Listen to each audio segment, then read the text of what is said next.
masa pandemi ini. Pada kesempatan kali ini, kita akan belajar tentang muatan pelajaran bahasa Indonesia. Tapi sebelumnya, jangan lupa like, comment, and subscribe.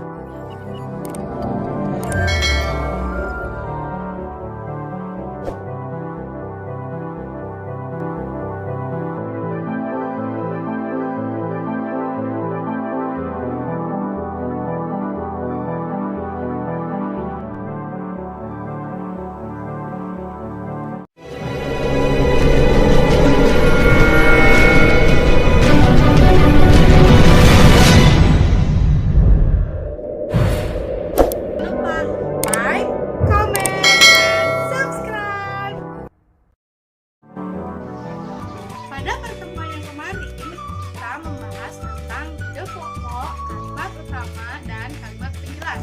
Masih ingat apa itu ide pokok? Ide pokok adalah inti dari sebuah teks atau sebuah paragraf. Nah, selain ide pokok, dalam sebuah cerita juga terdapat tema. Apa itu yang disebut tema? Tema adalah inti permasalahan dari keseluruhan cerita, dari seluruh isi cerita, baik dari atas sampai bawah atau dari bawah sampai atas. Jadi tema itu menyelimuti seluruh isi cerita. Contohnya, kalau ide pokok masalahnya terdapat dalam satu paragraf. Misalnya paragraf yang pertama tentang tulang belulang, ide pokoknya. Nah, temanya itu tentang organ tubuh manusia. Salah satunya adalah tulang belulang, dan tulang belulang itu merupakan sebuah ide pokok. Berbicara tentang ide pokok tidak hanya terdapat dalam sebuah cerita saja, tapi ide pokok bisa ditemukan dalam berbagai unsur teks. Yang pertama, ide pokok dalam sebuah cerita, yaitu cerita yang sering kamu baca. Dan yang kedua, ada ide pokok yang bisa didapatkan dari sebuah percakapan atau sebuah obrolan. Contohnya, jika kamu berbicara dengan temanmu, jika kamu mengobrol dengan temanmu, pasti ada satu topik utama yang menjadi pembahasan kamu. Nah, itu merupakan sebuah ide pokok. Yang ketiga adalah ide pokok dari sebuah informasi. Contohnya, sebuah berita. Berita di televisi biasanya menitik beratkan sesuatu kepada cerita intinya, yaitu ide pokoknya. Misalkan cerita tentang coronavirus yang sekarang sedang booming di mana-mana. Kemudian yang terakhir ada ide pokok dari gambar. Nah, ide pokok ini biasanya ditemukan dalam sebuah gambar. Nah, kamu tugasnya tinggal menemukan apa sih ide pokok yang terdapat dalam gambar. Misalkan ada sebuah gambar seorang kakek sedang berdiri dan dia memegang makanan, berarti intinya ide pokoknya adalah seorang kakek sedang makan. Bisa dipahami ya anak-anak? Kita masuk ke contoh yang pertama. Contoh yang pertama yaitu ide pokok terhadap sebuah percakapan. Kita perhatikan percakapan berikut ini. Ide pokok pada percakapan ini adalah Nia tidak bisa ikut berenang bersama Putih karena Nia harus menjaga kakeknya di rumah. Kamu masih ingat cara menentukan sebuah ide pokok? Kemarin kita sudah belajar menentukan ide pokok dengan menggunakan tabel. Ada cara lain untuk mempermudahkan kamu menentukan sebuah ide pokok. Yang pertama, menentukan ide pokok dengan menggunakan diagram pohon.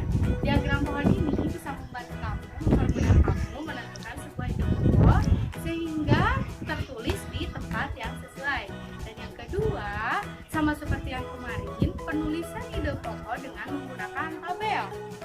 Pada tabel di sini, kamu tinggal menuliskan ide pokok yang pertama adalah bla bla bla bla, dan ide pokok yang kedua adalah bla bla bla bla. Untuk lebih mudahnya, kita jelas contoh yang berikut. Mari kita cermati cerita berikut dan kita cari ide pokoknya.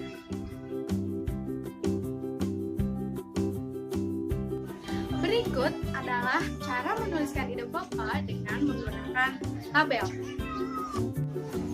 Kemudian yang kedua adalah cara menentukan ide pokok dengan menggunakan diagram pohon. Maka dengan contoh berikut, yang pertama menggunakan tabel dan yang kedua menggunakan diagram pohon. Cara yang mana yang lebih mudah untukmu? Maka bisa kamu gunakan salah satunya.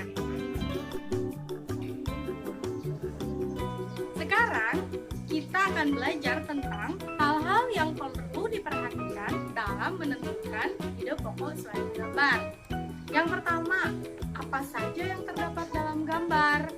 Orangnya, barangnya, suasananya. Kemudian yang kedua adalah bagaimana situasi yang terjadi dalam gambar. Misalnya, siapa tokohnya, di mana lokasinya, bagaimana lokasinya, bagaimana pemandangannya, sesuai apa yang kamu lihat pada sebuah gambar. Sekarang kita menentukan ide pokok dari sebuah gambar. Simak dan perhatikan gambar berikut. Apa sih ide pokoknya? Ide pokoknya adalah peringatan Hari Kemerdekaan Indonesia pada 17 Agustus. Nah, sekarang dari ide pokok yang tadi, mari kita buat sebuah paragraf. Kita kembangkan ide pokok yang tadi kita temukan dari sebuah gambar menjadi sebuah paragraf. Perhatikan paragraf berikut.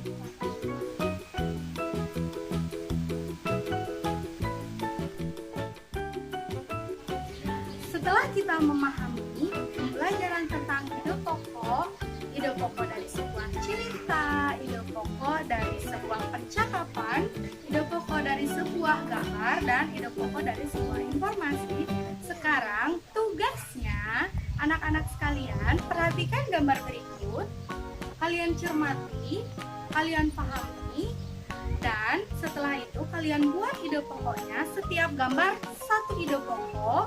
Kemudian kalian kembangkan ide pokok tersebut menjadi sebuah cerita yang padu, sebuah cerita yang baku, sehingga orang-orang yang membaca paham terhadap gambar yang kalian ceritakan. Sudah paham ya tugas yang guru berikan? Jadi tugasnya ingat, yang pertama kalian pahami dulu gambarnya, gambar 1 dan gambar 2, kemudian kalian cari ide pokoknya, satu gambar, satu ide pokok. Setelah itu, kalian kembangkan ide pokok tersebut menjadi sebuah paragraf yang padu. Karena ada 2 ide pokok, berarti jadi 2 paragraf ya.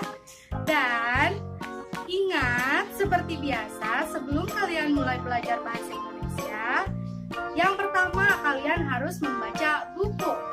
Di buku catatan kalian ditulis juga apa yang sudah kalian baca.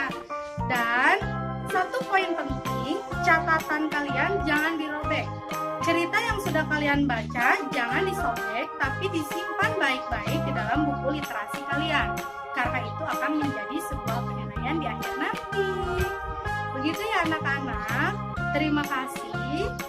Dan kalau misalkan ada yang belum dipahami, langsung tanyakan saja ke Bu Guru ya. Selamat belajar, jangan lupa jaga kesehatan, cuci tangan, dan pakai masker. Assalamualaikum warahmatullahi wabarakatuh.